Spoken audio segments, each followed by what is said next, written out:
오늘 이 시간에는 로마서 21번째, 21번째 시간으로 우리 주 안에 있는 영생이니라는 제목을 가지고 본문 말씀이 로마서 6장 23절 말씀을 통해서 하나님께서 저와 여러분에게 주시는 말씀 함께 나누도록 하겠습니다. 계속해서 우리는 로마서를 토요일마다 묵상하고 있고, 지금 현재 로마서 6장 가장 중요한 장의 하나인 6장을 우리가 묵상하고 있는 중입니다. 6장을 벌써 세 번째 묵상하고 있는데, 지난 시간에 살펴본 것이 13절이었습니다. 또한 너희 지체를 불의의 무기로 죄에게 내주지 말고 오직 너희 자신을 죽은 자 가운데서 다시 살아난 자 같이 하나님께 드리며 너희 지체를 의의 무기로 하나님께 드리라는 말씀을 우리가 묵상하였습니다. 우리 지체를 불의의 무기로 죄에게 내주지 말라고 말씀하시는 것입니다. 이제 우리 안에 회복되는 이 자유의지를 사용하여서 죄에게 내주지 말고 오직 우리 지체를 의의 무기로 하나님께 내어드려야 된다에 대해서 우리가 살펴보게 된 것입니다. 베드로 같은 사람은 자신을 온전히 내어드림으로 의의 무기로 회개함으로 사용받을 수 있었다는 사실에 대해서 우리가 지난 시간에 살펴본 것입니다. 자, 그 다음 절인 14절부터 우리가 묵상하게 됩니다. 14절로 15절 말씀입니다. 여러분은 율법 아래 있지 않고 은혜 아래 있으므로 죄가 여러분을 다스릴 수 없을 것입니다. 그러면 어떻게 해야 하겠습니까? 우리가 율법 아래에 있지 않고 은혜 아래에 있다고 해서 마음 놓고 죄를 짓자는 말입니까? 그럴 수 없습니다. 이것에 중요한 신학적인 의미가 우리가 이해할 필요가 있겠습니다. 율법 아래에 있지 않고 은혜 아래에 있다는 것은 바로 우리가 예수 그리스도를 믿음으로 우리 안에 새 생명이 부어지고 또 자유의지가 회복되는 그런 역사를 우리가 경험하였기 때문에 이미 우리는 예수님께서 십자가에서 하신 사역으로 말미암아 죄와 사망과 사탄의 권세에서 건짐을 받은, 노임을 받은 자유케 된 존재임을 우리가 기억하고 인정해야 한다는 것입니다.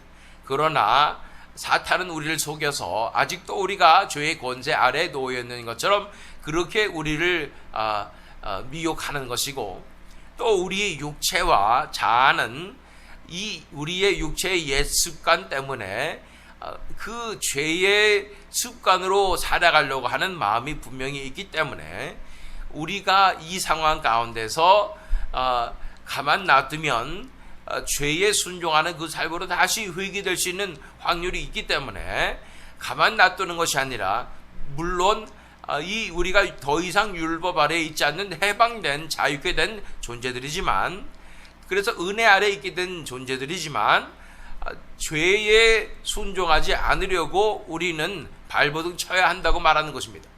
우리가 율법 아래에 있지 않고 은혜 아래에 있다고 해서 마음 놓고 죄를 짓자는 말입니까? 그럴 수 없습니다 라고 설명하고 있는 것이죠. 그래서 16절 말씀 읽어보면 여러분이 아무에게나 자기를 종으로 내맡겨서 복종하게 하면 여러분은 여러분이 복종하는 그 사람의 종이 되는 것임을 알지 못합니까? 여러분은 죄의 종이 되어 죽음에 이르거나 아니면 순종의 종이 되어 의에 이르거나 하는 것입니다. 예수님께서 유대인들에게 진리를 알지니 진리가 너희를 자유케 하리라 고 선포하셨을 때 요한복음에서 유대인들은 반박을 했습니다. 우리는 누구의 종이 된 적이 없습니다. 그런데 어떻게 우리를 자유케 하신다고 말씀하신 것입니까? 그래서 예수님께서 말씀하신 것이 누구든지 죄를 지으면 죄의 종이 된다라고 말하는 것입니다. 자신들이 종인지도 모르고 자유인인 것처럼 착각하고 살아가고 있는 것입니다. 그냥 우리는 우리의 자연스러운 모습 그대로 내버려 두면 이 죄의 종의 모습으로 자연스럽게 살아가는 것이고, 이것이 내가 원해서 그런 것처럼, 내가 자유해서 선택해서 그런 것처럼 착각하고 살고 있다는 것입니다.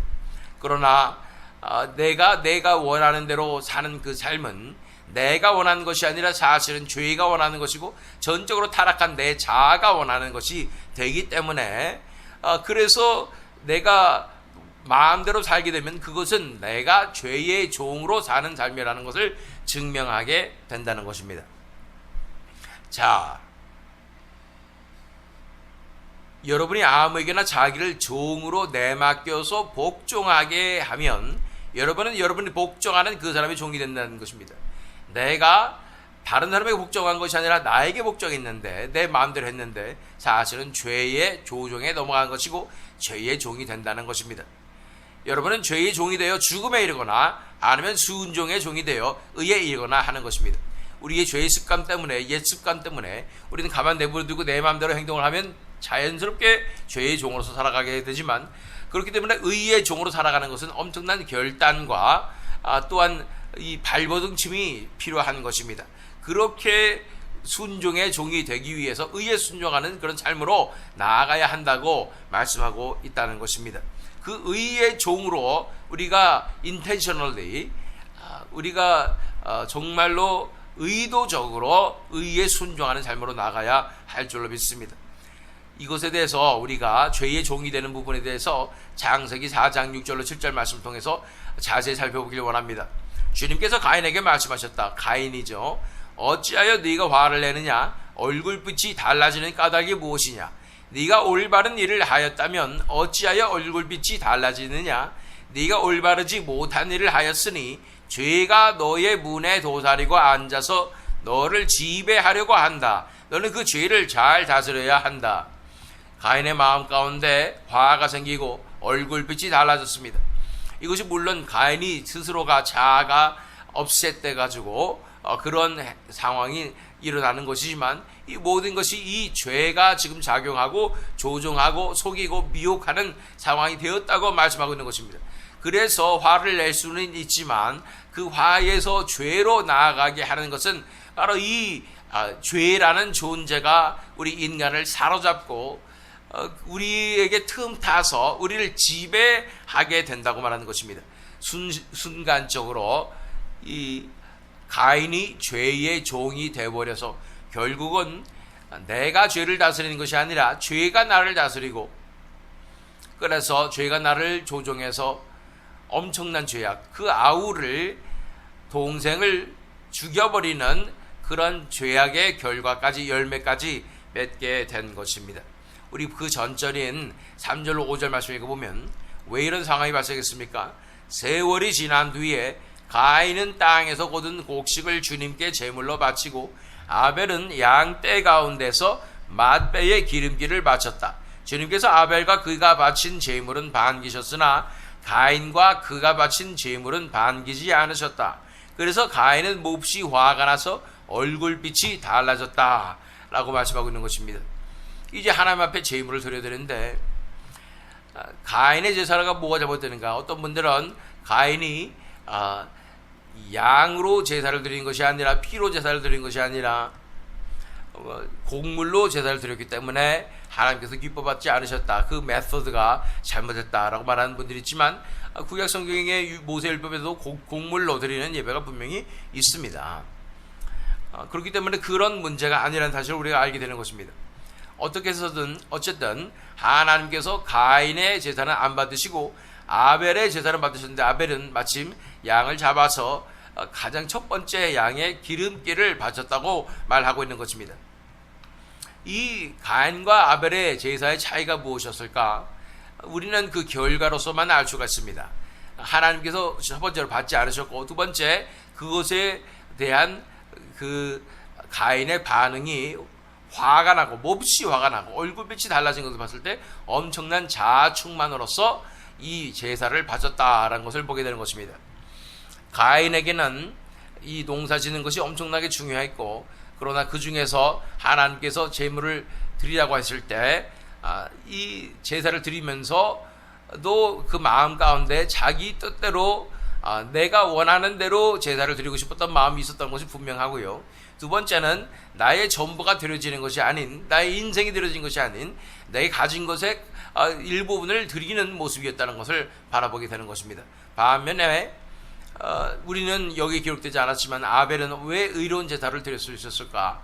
그것은 아벨은 정말로 이 양떼를 돌보는 자로서 양들을 사랑하였고, 그 중에 가장 첫 번째 난 양이었고 가장 소중하게 여겼던 나의 생명과도 같았던, 요새 말하면 애완동물과 같은 그러한 양을 잡아서 가장 소중한 것으로 눈물을 흘리며 양을 잡아서 하나님 앞에 드리는, 내가 가장 소중한 것으로 내 향유 옷값이 깨뜨려지는, 나의 목숨이 생명이 바쳐지는 그러한 제사를 하나님 앞에 드려서 그 마음을 하나님께서 기뻐 받으셨을 것이라고 받아들여지는 것입니다.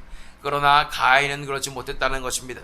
이 죄가 이렇게 틈타게 되는 것이고, 죄는 육신의 욕심을 내려놓지 못한 내 자아의 모습을 틈타서 이렇게 들어오는 것이고, 나를 컨트롤하게 되는 상황임을 우리가 알 필요가 있다는 것입니다. 자, 이런 상황에서 그 다음 구절인 로마서 6장 17절로 18절 말씀을 보면, 그러나 하나님께 감사하는 것은 여러분이 전에는 죄의 종이었으나 이제 여러분은 전해 받은 교훈의 본의 마음으로부터 순종함으로써 죄에서 해방을 받아서 의의 종이 된 것입니다. 전에는 죄의 종이었으나 이제는 복음을 들음으로 말미암아 전해 받은 교훈의 본의 마음으로 순종함으로써 죄에서 해방을 받아서 의의 종이 된 것입니다. 우리가 복음의 말씀을 듣고 이것에 순종해서 예수님께 인생을 내어드리게 될 때 더 이상 이제는 죄에 조종당하는 존재가 아니라 죄에서 해방을 받아서 의의 종이 되었다고 말하고 있는 것입니다. 놀라운 특권이 주어진 것입니다. 이미 자유케 하신 놀라운 역사 일어나게 된 줄로 믿습니다. 전에는 죄의 종이어서 어쩔 수 없이 끌려다녔고, 내가 하는 모든 행동은 죄의 열매를 맺는 것이고, 또한 죄의 도구로서 사용받는 삶이었다는 것입니다. 그러나 복음을 듣고 변화되어서 이제 의에 순종하게 되었고, 죄에서 해방되어서 의의 종이 되었고, 의의 열매를 맺는 의의 도구가 되는 삶으로 나아가게 된다고 말씀하고 있는 것입니다. 이것에 대해서 사도 바울은 그 스스로의 삶에 대해서 고백하고 있는 것을 보게 됩니다. 고린도전서 15장 8절로 9절 말씀을 읽어보면, 그런데 맨 나중에 달이 자지 못하여 난 자와 같은 나에게도 나타나셨습니다. 나는 사도들 가운데서 가장 작은 사도입니다. 나는 사도라고 불릴 만한 자격도 없습니다. 그것은 내가 하나님의 교회를 박해했기 때문입니다. 사도 바울은 스스로 열심히 신앙생활을 하고 있다는 착각을 빠진 바리새인이었습니다. 열성 바리새인이었지요. 그러나 그가 열심히 하는 행동하는 모든 족족 다 사실은 하나님을 대적하는 것이고, 하나님을 박해하는 것이고, 예수 그리스도를 박해하였던 것입니다. 그렇기 때문에 이 죄의 종으로서 살아갔고, 죄의 열매를 삶 가운데 율법으로서 맺었으며, 그래서 결국은 죄의 도구로서 하나님의 교회를 박해한 삶을 살았던 것이 바로 사도 바울이었고, 그렇게 얽매여서 죽음으로 멸망으로 향하고 있었던 것입니다. 그러나 그러한 사도 바울을 하나님께서는 놀라운 복음의 역사로서 건져내신 것입니다. 그것에 대해서 고린도전서 15장 10절 말씀 보면, 그러나 나는 하나님의 은혜로 오늘의 내가 되었습니다. 나에게 베풀어 주신 하나님의 은혜는 헛되지 않았습니다. 나는 사도들 가운데 어느 누구보다도 더 열심히 일하였습니다. 그러나 이렇게 한 것은 내가 아니라 나와 함께 하신 하나님의 은혜입니다 라고 말씀하고 있는 것입니다. 다시 말해서 전에는 죄의 종이었고 죄의 도구로 사용받았던, 그래서 하나님의 교회를 박해했던 사도 바울이 이제 복음을 만나서 복음의 놀라운 능력으로 변화되어서 의의 종이 되고 의의 열매를 맺으며 의의 도구로 사용받는 놀라운 변화의 역사가 일어났다고 말씀하고 있는 것입니다. 여기서 우리가 살펴볼 부분이 있습니다. 이 죄의 연결고리와 의의 연결고리가 있다는 것입니다. 죄의 연결고리는 죄로부터 시작하지요. 우리가 죄의 유혹을 받고 이 아담과 하와가 에덴 동산에서 뱀의 유혹을 받은 것처럼 죄의 유혹이 시작되고 우리를 시험하게 되는 것입니다. 그러면 우리의 욕심으로 말미암아, 우리 육신의 욕망으로 말미암아 죄에 순종하게 되는 것이죠. 그래서 죄에 사로잡혀서 죄의 종이 됩니다. 그러면 우리는 죄의 열매를 맺고 육체의 열매를 맺는 존재들이 되는 것입니다. 우리 삶을 사는 족족 다 죄가 되는 것이고 다 육체의 열매, 죄의 열매를 맺는 자들이 되어서 결국은 그 결과는 무엇입니까? 멸망입니다. 영벌이죠. 자, 이 죄의 연결고리 다시 한번 살펴보면 죄의 유혹 때문에 우리는 죄에 순종하게 되고 또 죄의 열매를 맺게 되고 그래서 죄의 결과인 멸망으로 나가게 되는 것이 바로 죄악의 연결고리가 되는 것입니다. 반면에 의의 연결고리는 어떻게 됩니까? 하나님의 은혜가 우리에게 부어집니다. 그 첫 번째고요. 그래서 우리는 의에 순종하게 되는 것이고 그래서 의의 종이 되고 그래서 의의 열매를 맺게 되어서 의의 열매인 영생으로 나가게 되는 것입니다. 그래서 하나님의 은혜에 해당하는 것이 바로 하나님의 말씀의 복음의 능력으로 인한 진정한 회심과 회개이고 그것을 통하여 우리는 죄로부터 자유케 되어서 이제 의에 순종할 수 있는 길이 열리고 그래서 의에 순종함으로 적극적으로 순종함으로 의의 종이 되어서 의의 열매를 우리 삶 가운데 주렁주렁 맺게 될 뿐 아니라 이제 의의 열매 결과인 영원한 생명, 영생으로 나아가게 된다는 것입니다. 자, 그래서 이제 로마서 6장으로 돌아가서 그 다음 절 21절 22절 말씀 읽어보면 여러분은 그때에 무슨 열매를 거두었습니까? 이제 와서 여러분이 그러한 생활을 부끄러워하지만은 그러한 생활의 마지막은 죽음입니다. 이제 여러분은 죄에서 해방을 받고 하나님의 종이 되어서 거룩함에 이르는 삶의 열매를 맺고 있습니다. 그 마지막은 영원한 생명입니다. 제가 설명드린 죄의 연결고리로서 죄의 열매를 맺고 그 열매는 죄의 결과인 사망으로 이끌게 되지만 우리가 의의 열매, 의의 종이 되고 의에 순종하여서 의의 열매를 맺는 거룩함에 이르는 삶의 열매를 맺게 될 때 그 마지막은 영원한 생명이 된다고 말씀하고 있는 것입니다. 자, 히브리서 12장 11절 말씀 읽어보면 무릇 징계는 어떤 것이든지 그 당시에는 즐거움이 아니라 괴로움으로 여겨지지만 나중에는 이것으로 훈련받은 사람들에게 정의의 평화로운 열매를 맺게 합니다 라고 말하고 있는 것입니다. 의의 열매가 우리 삶 가운데 맺혀지게 된다고 말씀하고 있는 것입니다. 하나님께서 은혜로서 우리를 고난으로 인도하시고 또한 그 고난의 길을 통해서 우리에게 맺혀지는 것은 하나님만을 의지함으로 또 예수 그리스도만을 의지함으로 의의 열매가 맺혀지게 된다고 말씀하고 있는 것입니다. 그러면서 이 로마서 6장의 마지막 말씀인 본문 말씀 23절로 들어가는 것입니다. 죄의 삭은 사망이요 하나님의 은사는 그리스도 예수 우리 주 안에 있는 영생이니라 말씀하고 있는 것입니다. 죄의 삭은 사망이요 하나님의 은사는 그리스도 예수 우리 주 안에 있는 영생이니라. 여기서 하나님의 은사가 무엇일까? 우리가 은사 그러면은 성령의 은사, 그래서 뭔가 특별하게 우리에게 주어주는 능력 같은 것을 떠올리기 쉽지만 은사라는 것의 원래 의미는 영어로 gift, 선물이라는 것입니다. 그래서 이것을 새 번역에서는 요한마서 6장 23절을 이렇게 번역하고 있습니다.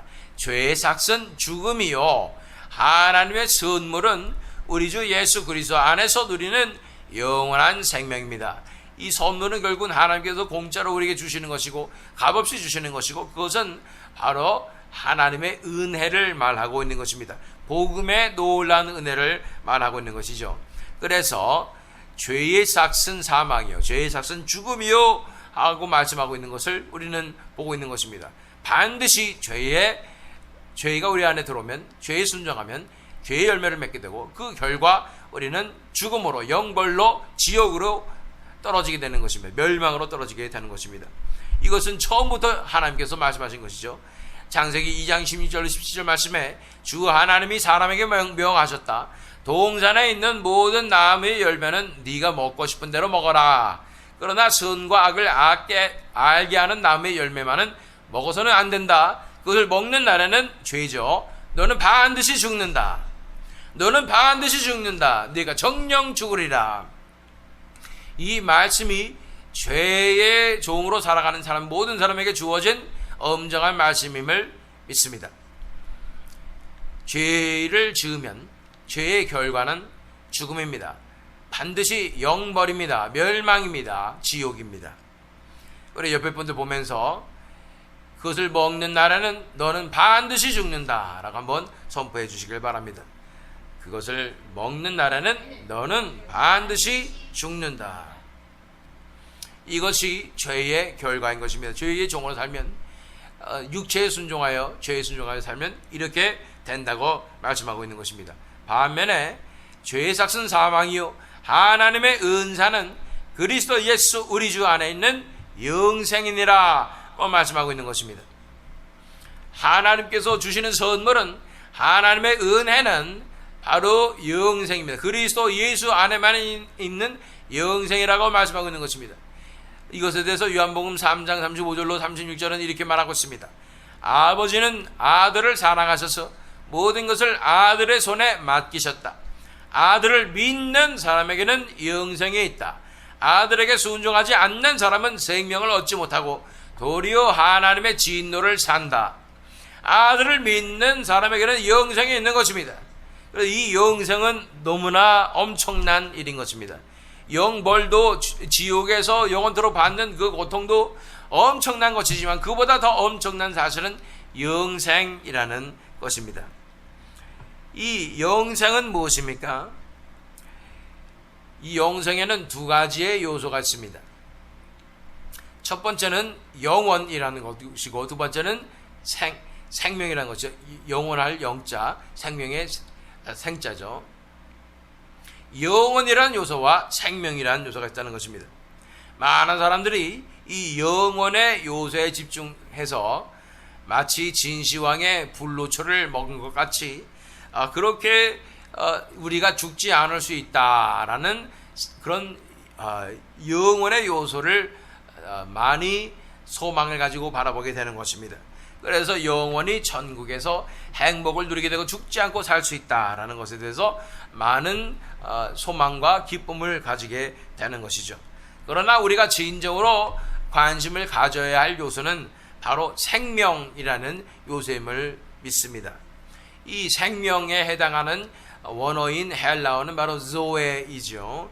그것은 그냥 보통 생명이 아니라 신적인 생명, 하나님으로부터 오는 생명을 말하는 것입니다. 하나님만 가지고 계시는 생명인 것입니다. 영원히 소멸되지 않는 그런 신적인 생명이라는 것입니다. 하나님 그분 자신의 생명을 말하고 있는 것입니다. 영생을 우리에게 주셨다는 것은 그 하나님의 생명을 우리에게 주셨다는 것입니다. 하나님께서만 가질 수 있는 그 생명, 그 생명의 놀란 능력, 생명력을 우리에게 떼어서 나눠주셨다고 말씀하고 있는 것입니다. 그냥 단순한 은사, 즉 선물이 아니라 이것은 하나님께서 나눠주신 것이고 떼어주신 것이고 희생하셨다는 것입니다. 자신의 희생이 들어간 엄청난 선물이, 그렇게 희생의 나눔이 바로 이 영생이라고 표현되는 이 생명이라는 것입니다. 예수님께서 자신의 삶을 온전히 내어주셔서 자신의 몸을 떼어주셔서 우리에게 먹여서 영생을 주신 것이고, 자신의 피가 흘려주셔서 그것을 부어주셔서 그걸 마신 우리에게 영생이 임하게 되는 것이므로 이 잘 알려진 표현처럼 예수님께서 하신 그 찢겨진 빵과 부어진 포도주의 그 희생으로 주어진 것이 바로 이 생명이요 영생이라고 말씀하는 것입니다. 이것은 정말로 예수님의 희생과 사랑으로 주어진 생명이 바로 이 영생이니 얼마나 소중한 것입니까? 자,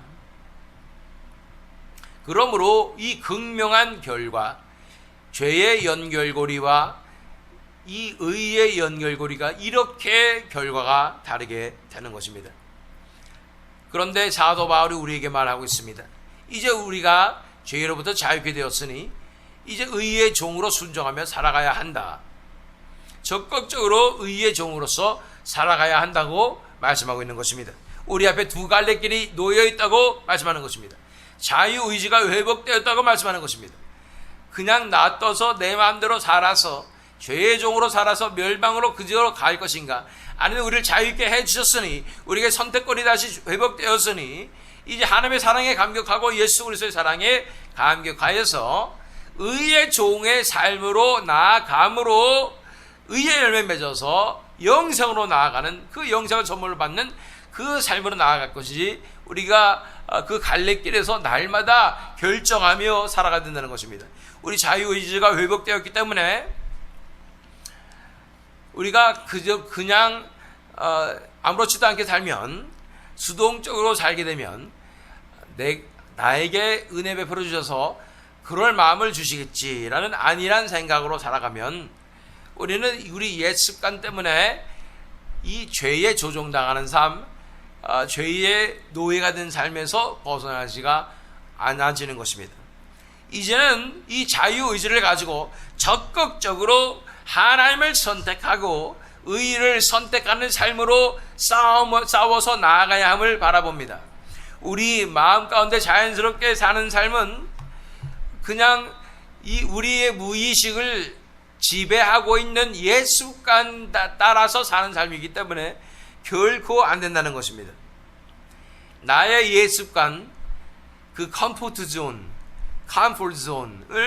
거스르고 세상의 흐름과 세상의 조류와 세상의 압박을 거슬러야 의의 종으로 비로소 살아갈 수가 있는 것입니다. 거센 세상의 물결이 흐르고 있는데 내가 가만히 있으면 그냥 휩쓸려 가게 돼 있어요. 열심히 헤엄쳐서 연어같이 거슬리게 헤엄쳐서 결정을 내리며 결단을 내리며 살아가야 의의 종으로 살아갈 수 있는 삶이라는 것입니다. 그렇기 때문에 크리스천들의 삶은 영적 전쟁이에요. 이 어둠의 세력들, 이 죄와 사망과 사탄의 권세가 우리를 거세게 압박할 뿐 아니라 우리 안에 있는 이 자아의 육체의 옛 습관이 이 우리를 거슬러서 계속해서 압박해 오고 있기 때문에 이걸 거슬러서 의의 종으로 살아가는 것은 우리가 엄청난 결단과 싸움으로 나아가야 하는 상황이라는 것입니다. 여기서 또 조심할 부분이 있죠. 내가 결단 내리면서 싸워 나오면서 스트러글 하면서 그렇게 살아가야 하니까 내 자아가 힘써서 노력해가지고 율법주의로 도덕주의로 이렇게 살아가려고 한다는 것이죠. 그렇게 되면 안 된다는 것입니다. 오히려 역효과입니다. 내 자아만 살리는 것이고 또 결국은 그래서 율법주의에 빠지게 되는 것이고 바리새인들과 같이 되는 것입니다. 내 삶의 열매가 맺혀지는 것 같은 당장의 결과는 좋아 보입니다. 주렁주렁 내가 의롭고 거룩한 삶을 사는 것만 같습니다. 그러나 그 열매는 불의 공력이 임했을 때 다 쓰러져 버릴 진짜 열매가 아닌 가짜 열매인 것입니다. 제뉴인하지 않습니다. 진정한 열매가 아니라는 것입니다. 이런 상황으로 내가 열심히 노력해서 자아의 노력으로서 의의 열매를 맺으려고 한다면 반드시 골마 터지게 되어 있습니다. 그리고 그 진실이 드러나고 들켜버리기 마련인 것입니다. 이런 삶을 살 때 진심으로 내가 하나님 사랑해서 진심으로 내가 원해서 의의 삶을 선택하는 것으로 나와야 하는 것입니다. 그렇기 때문에 이 진심으로 의의 삶으로 나아가는 데는 과정이 필요하고 시간이 필요합니다. 왜냐하면 내 옛 습관이 아직도 남아있고 내 육체는 말을 잘 듣지 않는 사춘기 소년처럼 그렇게 늘 반항하고 우리를 끌어내리기 때문인 것입니다. 이 육체가 한번 이렇게 꼴통짓을 떨면은 완전히 무너져 가지고 우리는 어떻게 컨트롤이 안 되는 상황까지 갈 수가 있다는 것입니다. 그래서 우리는 이 육체를 살살 달래면서 그렇게 예수님을 믿음으로 한 걸음 한 걸음 나아가야 하는 싸움으로 나가야 된다는 것입니다. 결코 내 자신을 포일스하면 안 됩니다. 나는 반드시 당장 완벽하게 의로운 삶을 지금 살아야 한다고 내 자신을 포일스하게 되면 육체가 이렇게 튕겨 나가게 되고 반항하게 되고 또 완전히 가식으로 살게 되며 율법주의로 빠지게 되는 확률이 너무나 높기 때문에 오히려 더 후퇴하는 상황이 발생하는 것입니다. 그래서 내가 진심으로 원해서 순종하는 훈련으로 나아가야 되는 것입니다.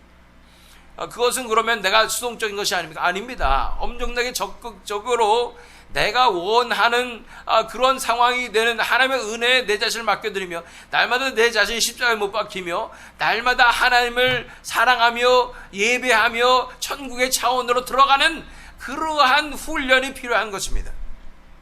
이 싸움은 그래서 스프린트가 아닙니다. 한꺼번에 다 되는 게 아니에요. 마라톤입니다. 내 삶의 구석구석에 모든 이러한 문제들이 다 해결되어야 되는 것입니다. 오래 걸릴 줄 알아야 하고, 그래서 육체가 삐지거나 지치거나 하지 않도록 항상 페이스 조절이 필요합니다. 그렇게 내가 원하는 진정한 순종으로만 내가 살아가겠다. 처음에는 그게 안 돼요. 그래가지고 가만 내버려두면 그냥 옛 습관대로 그냥 죄의 열매 맺는 자같이 그렇게 살아가게 되는 것이죠. 그러나 내 안에 분명히 새 생명이 시작되었습니다. 성령님께서 분명히 역사하고 계십니다. 그에 순종하며 예수님의 사랑을 기억하며 한 걸음 한 걸음 나가서 할 수 있을 때 순종하며 예배자로 서며 하나님 나라의 차원으로 들어가는 그런 삶으로 계속 훈련시키며 나아가게 될 때 우리 육체도 단련이 되고 우리도 점점 변화되어서 삶의 점점점 많은 부분이 새 생명이 죽어나며 또한 하나님께서 원하시는 천국 차원을 살아가는 그 삶으로 점점 더 살아갈 수 있게 되는 것입니다. 이 하나님의 은혜의 사이클, 이 연결고리를 다시 한번 기억하십시오. 하나님의 은혜가 먼저 주어집니다. 말씀이 주어지고 그 하나님의 은혜로 말미암아 우리는 의에 순종하게 되고 또 의의 종으로 살게 될 수 있고 또 그래서 의의 열매를 맺게 되고 결국은 그 마지막에 영생으로 나아가게 된다는 것입니다. 그렇습니다. 이 모든 삶의 결과는 영생이고 하나님의 생명을 받아 누리는 것이고 우리 같은 자에게 그 하나님의 생명이 임해서 하나님과 연합되어서 예수님과 함께 왕노릇할 수 있는 놀라운 영광을 누리게 된다는 것입니다. 아들을 믿는 사람에게는 영생이 있다고 말씀하는 것입니다. 죄의 삭슨 사망이요 하나님의 은사는 그리스도 예수 우리 주 안에 있는 영생이니라. 이 놀라운 엄청난 갈림길에서 믿음의 싸움을 하루하루 해나가되 진정한 믿음, 진정한 선택, 진정한 내가 원해서 하는 선택으로 하나님의 나라를 구하며 의의 열매를 맺어서 의의 종으로 살아가서 그 놀라운 하나님께서 주신 영생을 받아 누리시는 저와 여러분 되시기를 또한 이 새믿음 장로교 되기를 예수 그리스도의 이름으로 축원합니다.